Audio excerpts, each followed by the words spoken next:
the following video.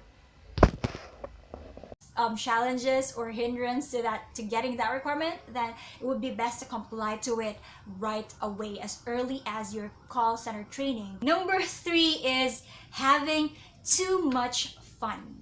I am a big advocate of having fun during call center training, because once you start taking calls, I don't think you'll have so much time for having fun, because you'll probably be tired all the time, especially with 8 hours or 9 hours sitting on your graveyard shift and talking to customers over the phone, especially if your account takes a lot of calls.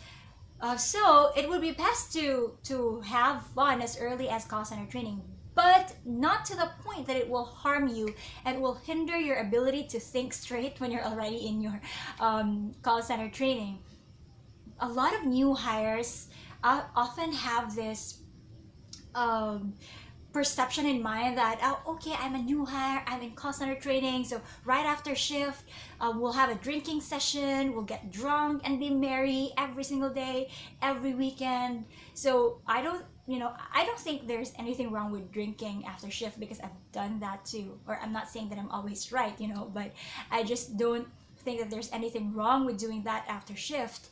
What I think that is a mistake, or might be a mistake, is doing it every single day, or even if you have an early shift, that can really hinder your performance, because of course, as a uh, as someone who's working in a call center, it can get very toxic, and you have to be up at night. It's different when you have to be up during the day. So you have to get as much sleep and rest as you can, because you will not be able to digest and learn as much as you can during your call center training if you're always drunk, if you're always drinking, if you're always having fun.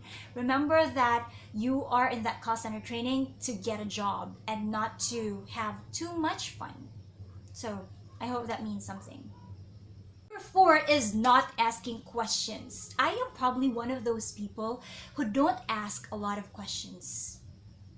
Or actually, maybe I have already overcome that, because I've noticed that if I am in a certain event or a gathering wherein the topic is really interesting to me, I would always ask a lot of questions.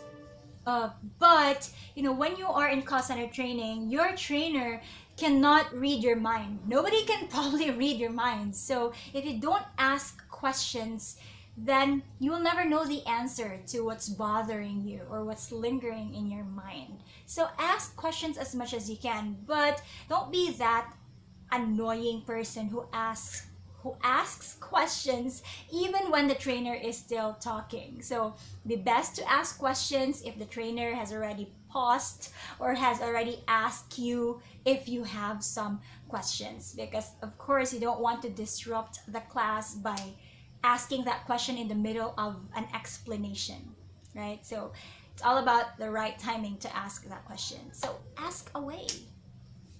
Number 5 is not treating training seriously. Okay, so I've seen this happen a lot when I was a trainer. Like, I've seen so many trainees who are like, they're just attending training just for the sake of it or for the heck of it.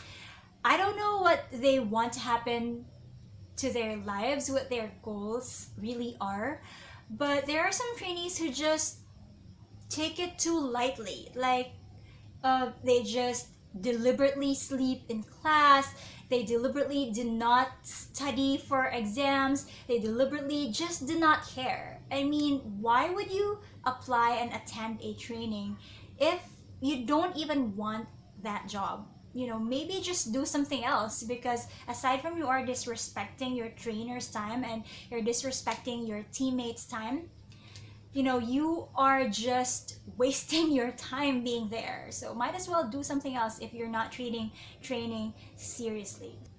Number 6 is not saving money. So yeah, it's kind of difficult, because when you're just starting to work, you will have a hard time juggling your funds or your finances.